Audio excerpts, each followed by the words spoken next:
Robot நான் வந்து ரொம்ப உழைச்சி முன்னுக்கு வந்த ஒரு திறமையான ஒரு ஆள். ஒரு ஸ்டேஜ் ஷோஸ் மூலியமாக தன்னை ஒரு ரோபோவாக வந்து ரொம்ப கஷ்டத்துலேருந்து முன்னுக்கு வந்து ஒரு நபர். அம்பி படத்தில் ஹீரோவாக பண்ணியிருக்காரு. அந்த படத்தில் நான் அவர் தங்கச்சியாக நடிச்சிருக்கேன். ரோபோன்னா எனக்கு பல வருஷமாக பழக்கம். ஆனால் அவர் எப்படி அவங்க ஒய்ஃப் கேர் பண்ணி பார்த்துக்கிட்டாங்க நான் கண்ணால் பார்த்து வந்தேன். ஏன்னா அம்பி பட ஷூட்டிங்கில் அவங்களும் கூட வந்திருந்தாங்க. ஃபர்ஸ்ட் ஆல்ரெடி ஹாஸ்பிட்டல் அட்மிட் ஆகி வந்தார். அதுக்கப்புறம் அந்த டைமில் வந்து அவங்க ஒய்ஃப் ரொம்ப ரொம்ப பிரியமாக இருக்கும் அந்த மாதிரி பார்த்துக்கிட்டாங்க.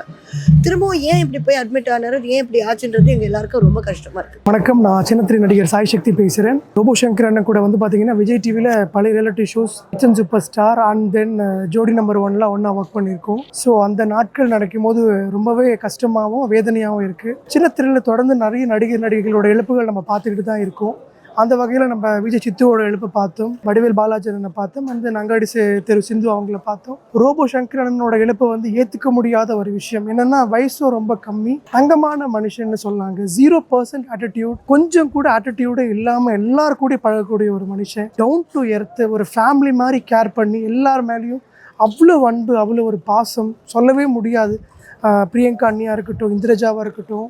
ஸோ விஜய் டிவிக்கு ஒரு மிகப்பெரிய இழப்புன்னு சொல்லலாம். வடிவேல் பாலாஜி அண்ணனை தொடர்ந்து ரோபோ சங்கர் அண்ணனோட இழப்பு. இது இழப்புன்னு கூட என்னால் சொல்லவே முடியல. இந்த வார்த்தை அவ்வளோ கஷ்டமாக இருக்குது, அவ்வளோ வலிக்குதுன்னு சொல்லலாம்.